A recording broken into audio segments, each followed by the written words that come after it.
tidak diterangkan atas makna di balik Bagus. Saya mau terangkan dulu gini. Apa yang Allah tidak jelaskan berarti nggak penting. Apa yang Allah tidak beritahukan berarti nggak penting. Sekarang gini, tentang Ashabul Kahfi. Berapa jumlah Ashabul Kahfi Allah tidak terangkan. Berarti berapa jumlahnya nggak penting. Kita nggak usah fokus pada jumlahnya. Seolah-olah Allah mau bilang kamu nggak usah fokus sama jumlahnya, kira-kira itu. Fokus pada spirit perjuangannya, mempertahankan akidah tauhid. Oke, satu. Sama dengan kiamat. Allah tidak beritahu kepada kita kapan kiamat. Berarti kapan kiamat nggak penting. Kapan kiamat nggak penting. Yang penting apa? Persiapan menghadapi kiamat. Paham nggih? Nah itu. Nanti sama dengan berkaitan dengan yang lain-lainnya yang Allah tidak kasih tahu. Berarti apa yang Allah tidak beritahukan berarti itu nggak penting. Yang penting adalah persiapan untuk menghadapinya. Kapan keluarnya Dajjal Allah nggak ngasih tahu. Pasnya kapan tuh nggak dikasih tahu. Berarti soal kapan Dajjal keluar itu nggak penting. Yang penting mau sekarang kita mesti pasang kuda-kuda. Bagaimana kalau nanti Dajjal itu betul-betul keluar nantinya kita selamat. Nah, kapan Ya'juj wa Ma'juj itu keluar itu Allah nggak ceritakan pasnya kapan itu enggak. Cuman Allah bilang nanti akan ada masa bla bla bla. Tapi kapannya itu nggak diberitahukan. Berarti kapan Ya'juj wa Ma'juj keluar itu nggak penting. Yang penting itu bagaimana kita selamat ketika semua itu terjadi. Masuk dalam rombongannya Imam Mahdi dan Nabi Isa alaihissalam. Nah, itu yang terpenting itu sebenarnya. Ngaten nggih? Wallahu a'lam bishawab. Ini menyambut masa. Enggak, Pak. Tadi disebutkan ada Imam Mahdi, ada Yasir Masud dan juga Dajjal. Nggih. Nah, tiga apa istilahnya? Person ini seperti apa sih kita memahaminya dan membedakan seperti apa? Ahlu sunnah meyakini semua ada sosok fisiknya. Dajjal ada fisik makhluknya. Imam Mahdi ada fisik makhluknya. Itu yang kita yakini. Ahlu sunnah meyakini itu. Termasuk juga Ya'juj wa Ma'juj itu juga ada fisik makhluknya ada. Jadi Dajjal itu bukan cuma sistem yang penuh kebohongan. Enggak. Bahwa sistemnya Dajjal ada, ya.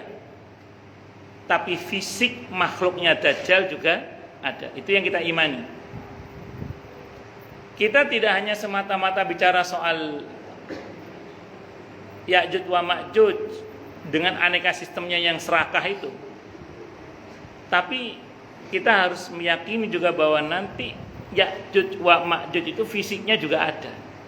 Fisik makhluknya itu ada. Imam Mahdi itu bukan semata-mata gambaran sistem Ratu Adil, tapi memang orangnya ada nanti itu. Kan sekarang kan ada istilah, di zaman kita kan ada istilah Ratu Adil gitu. Itu tidak hanya semata-mata sistem Ratu Adil itu, tapi lebih dari itu memang fisiknya Imam Mahdi itu nanti ada. Bahkan Nabi menggambarkan tentang Dajjal itu ciri fisiknya gini. Imam Mahdi itu ciri fisiknya gini namanya ini, bapaknya ini. Kalau Nabi membaca Imam Mahdi itu dari keturunanku kata Nabi. Namanya sama dengan namaku, nama bapaknya sama dengan nama bapakku. Jidatnya lebar. Ya kalau ada orang aku Imam Mahdi kok irungnya pesek misalnya, ya gak masuk. Wong Nabi turunan Nabi kan mesti ngoten. Wallahu a'lam bishawab. Monggo Pak. Bang, silakan. Ini ada teman kalau pejabat di BPK pengawas Keuangan. ini kan babunya itu kan banyak baju mulai jas macam-macam segala macam. Iya. Lantas baju itu dibagikanlah antara staf-stafnya juga di BPK itu. Dan kira-kira program salah satu stafnya tanya, Bang konten kira-kira bagaimana dong supaya makin lebih positif? Apa kira-kira masa dalil dan hukumnya itu? Baik. Bagi orang meninggal tak? Baik.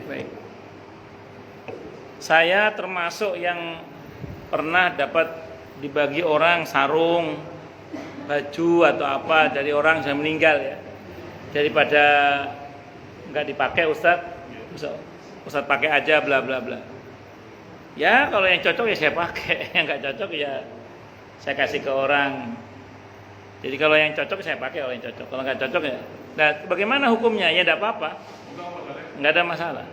Nggak ada masalah. Lalu gimana dengan warisnya? Gini, kan yang dibagi waris itu harta yang punya nilai. Nah, kalau memang baju itu dianggap punya nilai di keluarga itu, ya dibagi waris. Tapi kalau baju itu termasuk sesuatu yang tidak ada nilai bagi keluarga itu, ya sudah keluarkan saja daripada mubadzir, daripada terbengkalai, mending dikeluarkan dipakai orang bermanfaat, tidak ada masalah. Wallahu a'lam bishawab. Tapi saya boleh maki-maki saya Boleh, tidak ada masalah, tidak ada masalah. Dan kita tidak wajib mencari tahu ini dari mana ini.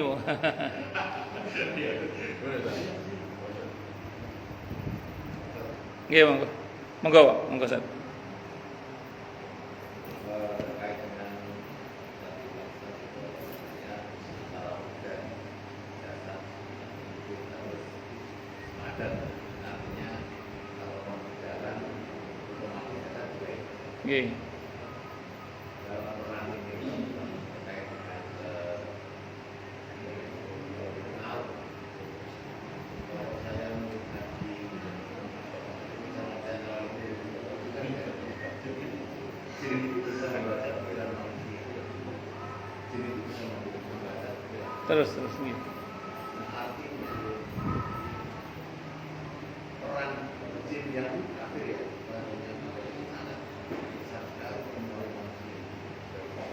Sebenarnya prosesnya itu kalau kita melakukan karena memang kita berkasih itu berjalan, tapi kita tidak menyadari kadang-kadang tidak menyadari bahkan di dalam pola kita banyak juga kan semua yang terbuka mungkin segala macam itu kita bisa mengambil jin setan Baik.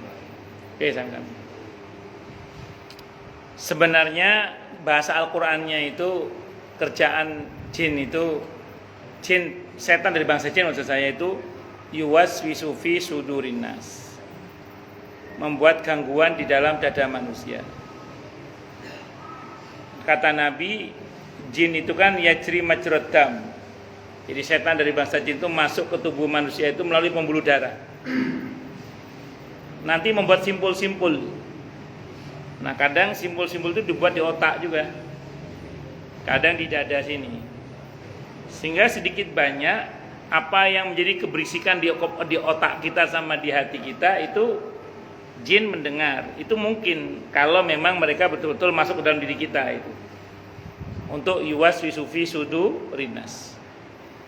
Tapi ada satu yang jin itu nggak bisa menjangkau, keikhlasan dalam hati. Karena itu pribadi antara seorang hamba dengan Allah. Bahkan malaikat pun juga tidak tahu. Dan biasanya sih kalau orang yang ikhlas, jin tidak bisa menguasai hatinya. Maka kata kuncinya, ikhlaskan hati kita. Kalau nggak bisa ikhlas, mohon pada Allah semoga hati kita dibuat ikhlas. Karena satu-satunya hati yang setan tidak bisa mempengaruhi adalah hatinya orang yang ikhlas. Atau hatinya orang yang dibuat ikhlas oleh Allah. Satu dulu. Nah, pertanyaan tadi menarik. Saya ingin jenengan nggih. Kalau misalnya kita tadi, misalnya sholat, kadang nggak sadar kepikiran ini itu atau macam-macam, tanyanya, apakah itu kita sedang dikuasai setan? Secara umum, iya, harus kita akui, iya. Tapi kita bersyukur pada Allah, Nabi mengajarkan doanya kan. Nah, makanya kalau bisa sebelum sholat baca An-Nas misalnya. Terus kalau di dalam sholat berlindung kepada Allah dari godaan setan, menudah ke arah kiri misalnya. Nah, terus kemudian di antaranya lagi makanan juga harus kita waspadai, jangan sampai makan yang haram supaya kita bisa lebih khusyuk misalnya. Nah, penggeridunya pasti ada itu. Penggeridunya hati itu pasti ada. Yang terpenting saya ulang satu, usahakan hati ini ikhlas. Insya Allah setan tidak akan bisa menguasainya. Kalau kita nggak bisa ikhlas, mohon pada Allah agar hati kita dibuat ikhlas.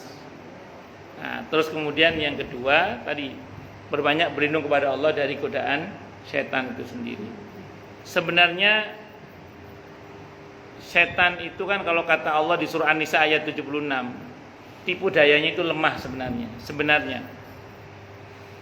Kata para ulama itu gini, kerjaan setan itu cuma berbisik, sisanya itu kita. Paham nggih? Jadi tugas setan itu cuma mempengaruhi di dada, selebih itu kita, keputusannya di kita gitu. Mau nurut apa enggak nurut sama setan, keputusannya di kita. Lah kalau kita nurut, ya wes salam, ngoten mawon. Tapi kalau kita enggak nurut, selamat katanya. Makanya harus banyak berlindung kepada Allah dari godaan setan. Semoga kita tidak dikuasai oleh setan. Ngoten Bang nggih? Wallahu alam bisawab. Monggo yang lain kalau ada. Nggih monggo. Monggo Pak. Baru ini mungkin Bapak juga terima ya. Itu apa? Larangan dalam berpakaian perempuan. Kita mungkin di grup WA kita dapat bahwa kita dilarang menggulung melipat. Itu ada hadisnya.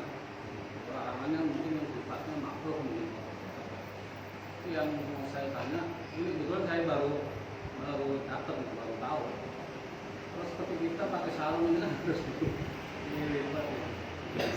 Bagus itu Pak. Itu sering saya juga kalau pakai itu pertanyaan cerdas itu bagus itu pertanyaan cerdas itu bagus. gimana kita melihat? Iya bagus. Itu Bapak cerdas ini, pinter jangan itu.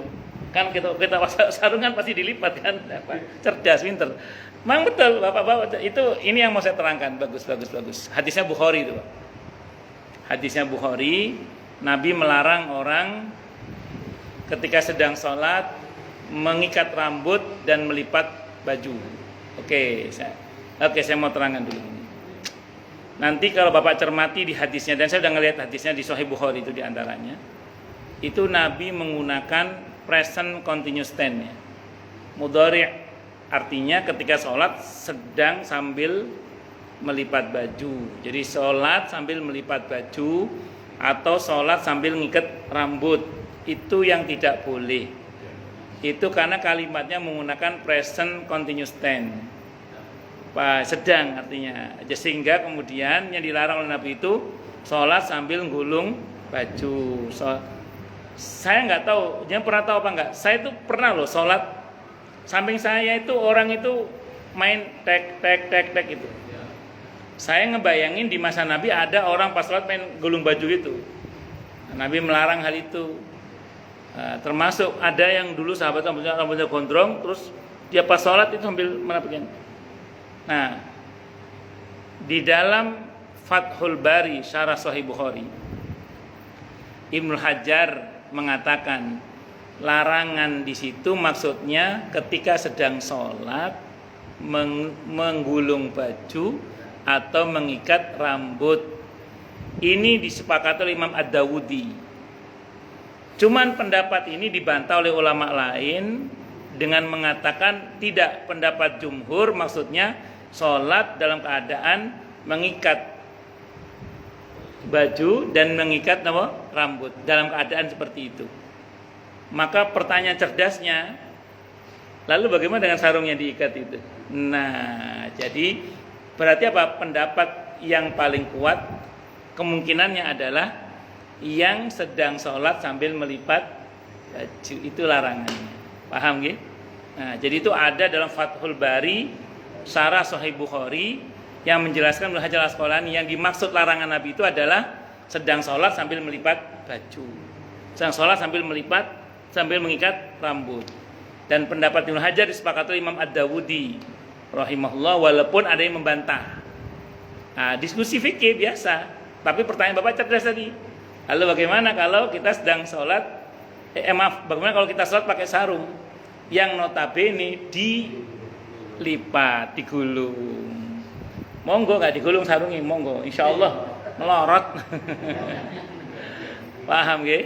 Nah itu. Di rekaman itu selesai sholat orang yang kelihatan bajunya dulu itu ditegur. Ya, saya tahu, ya. Ya, itu versi pendapat itu versi pendapat jumhur, mayoritas ulama tadi itu. Tapi kalau versi Ibnu Hajar Al-Asqalani dalam Fathul Bari Syarah Sahih Bukhari tidak begitu. Pemahaman beliau adalah pas sholat sambil menggulung baju. Tadi kalau dipaksakan pendapat yang pertama tadi, yaitu sholat dalam keadaan bajunya tergulung itu pertanyaan cerdas Bapak itu patut disampaikan itu. Lalu bagaimana dengan kami yang sholat menggunakan sarung yang sarungnya digulung? Nah itu makanya saya pribadi termasuk memilih pendapat yang seketika sedang sholat dia lagi menggulung baju, dan di teks hadisnya itu menggunakan present continuous tense. Kalau nggak ada Terus? darurat, Ustaz, Kenapa? sarungnya molot. Itu namanya gerakan untuk kemaslahatan sholat, boleh tidak apa-apa. Sambil contoh ini lagi. Ini contoh lagi Pak. Ada pertanyaan menarik. Lalu bagaimana dengan perempuan yang rambutnya panjang yang diikat?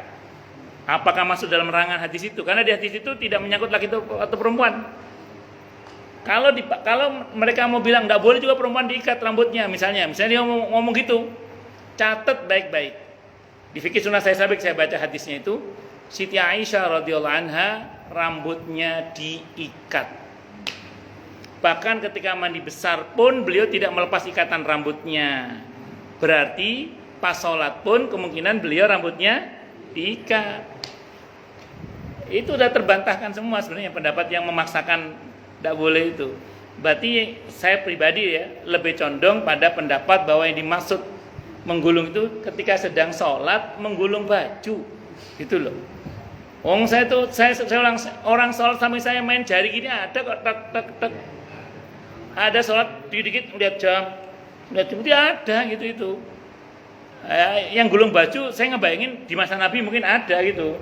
Kalau di zaman kita wallahu alam. Kalau di masa itu ada, itu yang nggak boleh maksudnya, ngoten. Termasuk juga mengikat rambut, pas sholat ngikat rambut. Kalau mau ikat sebelumnya, karena kalau itu dilarang Siti Aisyah rambutnya diikat. Mana dalilnya ketika beliau mandi, beliau tidak melepas ikatan rambutnya, apalagi pas sholat pasti nggak akan dilepas kan? Nah, berarti ngikat rambut dalam sholat, sholat rambutnya terikat, tidak ada masalah. Tapi kalau ngikat rambut sedang sholat itu yang masalah. Paham nggih? Nah, ngoten. Nggih, monggo. Sederhana pertanyaannya, di dalam sholat itu apakah boleh makmum bergerak duluan, sedangkan imamnya belum takbir? Misalnya, Sami Allahu liman hamidah, kemudian si imam sudah bergerak duluan, imamnya belum Allahu Akbar dulu. Itu apa boleh atau tidak, atau apa yang akan mendapatkan? Nggih. Nggih. Di dalam sholat kalau berjamaah prinsipnya terlarang makmum mendahului imam. Terlarang juga menyelisih imam. Menyelisih imam itu maksudnya membersamai imam. Terlarang juga sebenarnya. Cuman memang begini, baru dikatakan batal sholatnya kalau mendahulinya itu sampai, kalau saya nggak salah 2 atau 3 rukun kalau nggak salah. Jadi kalau cuma nyalip satu gitu, misalnya imamnya mau sujud, baru Allah gitu dia sudah sujud duluan gitu ya. Ya, kenapa? Sudah bergerak duluan. Insya Allah tidak batal sholatnya, tapi itu menyalahi adab di dalam berjamaah. Ngerinya sah sholatnya tetap, cuman ngerinya gak dapat keutamaan jamaah atau keutamaannya kena diskon. Nah, untuk bisa didalik. Makanya patuhi adab dalam berjamaah supaya kita mendapatkan keutamaan berjamaah. Tapi kalau mendahulunya sampai 2 rukun atau beberapa rukun yang saya tahu batal sudah. Misalnya imam baru mau rukuk dia sujud, imam mau sujud dia sudah, misalnya gitu ya, sudah melebihi beberapa rukun atau 2 rukun atau lebih, itu khawatirnya sudah batal kalau yang begitu. Tapi kalau mendahului gerakan imam saja, insya Allah itu tidak batal. karena belum melampaui satu rukun bahkan, akan tetapi itu tidak bagus. Itu menyalahi adab di dalam berjamaah. Kalau melambatkan, kalau imam sudah berdiri Iya. lama tadi karena kita memanjangkan sujudnya terus sujudnya agak lama, itu gimana? Sama, tidak bagus juga, tapi tidak sampai batal asal ketinggalannya tidak sampai 2 atau 3 rukun. Nah, sementara si imam sudah mau rukun lagi gitu. Kita Pokoknya berdiri. kalau ketinggalannya sampai 2 atau 3, kalau yang saya tahu gini, kalau ketinggalan sampai 3 rukun tawil, 3 rukun tawil. 3 rukun tawil itu misalnya kalau dia kekeh dengan Fatihahnya, rukuk itu tawil, i'tidal qasir, sujud tawil, iftiras qasir, sujud tawil itu kalau sampai kena sujud 3 itu batal deh. Kalau lambat ya. Tapi kalau mendahului itu, seingat saya mendahului 2 rukun saja sudah batal. Kalau mendahului, kalau lambat 3 rukun tawil. Tapi kalau untuk mendahului, sependek yang saya tahu 2 rukun saja sudah bisa batal. Kalau cuma 1 enggak. Cuman enggak bagus gitu loh. Itu menyalahi adab dalam berjamaah. Itu saya kira itu. Ada mendahului imam, ada menyelisih imam. Membersamai imam itu masuk dalam kategori menyelisih imam. Walaupun kita bacanya belum selesai, tetap kita harus mengikuti gerakan. Ya, hadisnya Sahih Muslim, innama ju'ilal imamu liyutamma bih. Imam itu diangkat untuk diikuti. Makanya kalau bacaan kita belum sempurna sekalipun, yang sahih sebenarnya ngikuti gerakan imam sebenarnya. Nggih, wallahu a'lam bishawab. Satu lagi Pak. Ya, monggo. Masalah buang angin. Nggih. Kalau buang angin kan batal. Nggih. Tapi gelaga itu juga bukan buang angin. Sendawa dalam itu gimana Pak? Yang dimaksud dengan pembatal wudhu itu adalah keluarnya sesuatu dari dubur dan kubul. Dubur itu artinya belakang, makanya nggak ada dubur di depan. Kubul artinya depan, kemaluan. Jadi keluarnya sesuatu baik itu angin atau apa dari kubul dan atau dubur, itu yang membatalkan wudhu, otomatis membatalkan sholat. Itu. Tapi kalau yang dari mulut itu tidak termasuk kubul dan dubur, berarti tidak batal, kecuali bapak gelekenya gini, sengaja dibuat gitu. Nah, kalau sengaja dibuat gitu bisa batal. Tapi kalau sebatas biasa sebatas kita tahan lah itu, jangan lepas gitu, itu batal itu nanti katanya. Karena termasuk kategori ngobrol dengan di luar bacaan sholat, itu artinya batal. Cukup dulu atau ada lagi? Monggo.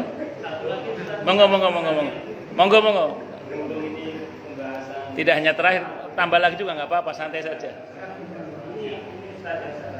Nggih.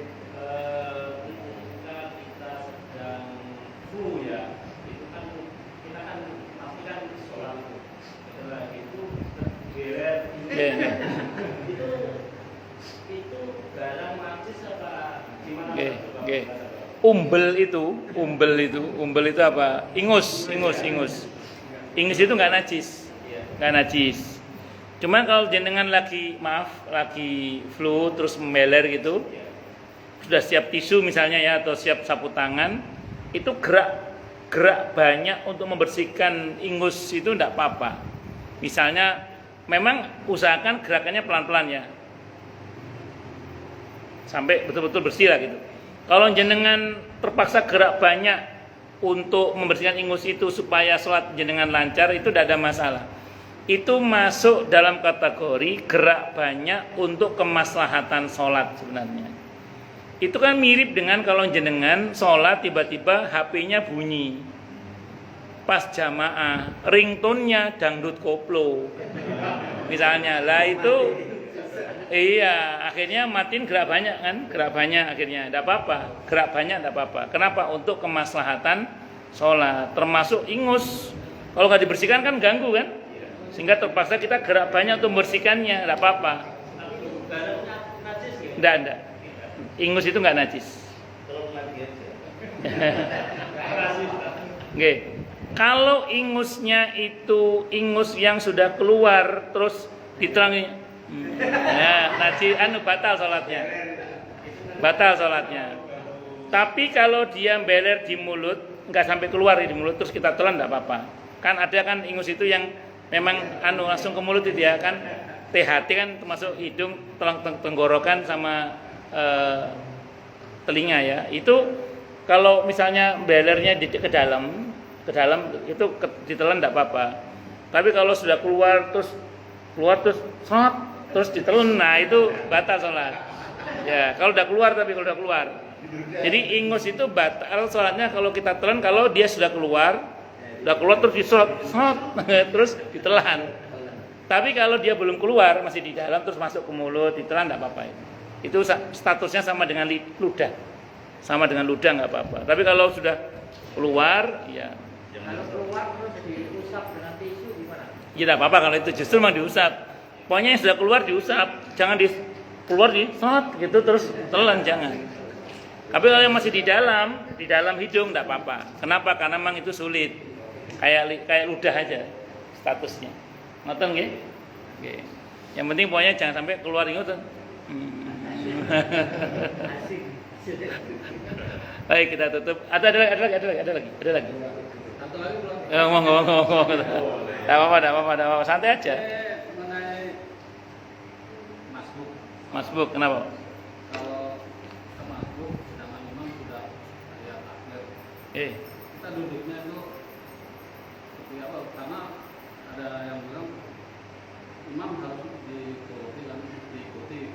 Kalau mengikuti imam berarti kita harus tahiyat akhir. Bagus. Tapi kalau padahal kita masbuk belum. Kalau dalam madhab Syafi'i sependek yang saya pelajari, duduk kita sesuai dengan status kita, yaitu duduk iftirash, karena kita memang belum tahiyat akhir, karena kita masbuk. Ustadz katanya kan di hadis kan kita ngikuti imam. Yang dimaksud ngikuti imam itu adalah pada gerakannya. Kalau posisi duduknya kita tidak harus sama dengan imam. Kenapa? Karena status kita belum tahiyat akhir, kita masih tahiyat awal. Maka duduk kita sesuai dengan tahiyat awal itu iftirash. Sementara imam dia tak duduk tahiyat akhir. Kenapa? Karena yang bersangkutan memang sudah tahiyat akhir. Jadi beda duduk antara kita dengan imam itu tidak apa-apa, tidak membatalkan sholat dan tidak mempengaruhi keafdolan sholat juga insyaallah. Tidak berpengaruh insyaallah. Jadi contoh lagi nih misalnya, ada beberapa imam masjid itu kalau tahiyat akhir sholat subuh dia iftirash karena mengikut madhab Hambali. Saya Syafi'i, saya tawarruk. Boleh. Batal enggak batal. Apakah termasuk dalam kategori menyelisihi jamaah? Enggak. Jadi enggak ada masalah. Wallahu a'lam bishawab. Sama dengan jenengan kalau ada imam kunut, jenengan enggak ikut kunut itu loh. Atau jenengan ikut kunut padahal jenengan asli enggak kunut misalnya. Ya kan enggak ada masalah toh. Tidak ada fatwa yang mengatakan batal juga kan? Ya, saya kira cuman yang lebih baik sih kalau untuk kunut itu memang kalau imamnya kunut ya kita ngikut kunut. Itu yang lebih baik. Itu yang sahih menurut saya itu. Nah, tapi kalau untuk yang kasus duduk tadi itu dalam fikih madzhab Syafi'i itu kita tidak harus sama dengan imam duduknya. Kita kembalikan pada status kita sedang di posisi mana, tahiyat awal kah atau tahiyat akhir kah. Ngaten nggih? Wallahu a'lam bishawab. Cukup dulu. Kita tutup dengan hamdalah. Alhamdulillahirabbil alamin. Semoga kajian kita bisa bermanfaat, mubarakah fid dini wad dunya wal akhirah untuk kita, keluarga kita dan seluruh umat Islam semuanya. Dan mudah-mudahan kita semua dijadikan oleh Allah sebagai orang-orang yang sukses dunia akhirat, selamat dunia akhirat, bahagia dunia akhirat, dan dipermudah setiap urusan kita oleh Allah fid dini wad dunya wal akhirah. Semoga Allah limpahkan hidayah selalu untuk kita, semoga Allah tingkatkan selalu hidayah untuk kita, dan semoga Allah berikan hidayah untuk siapapun yang melihat kita.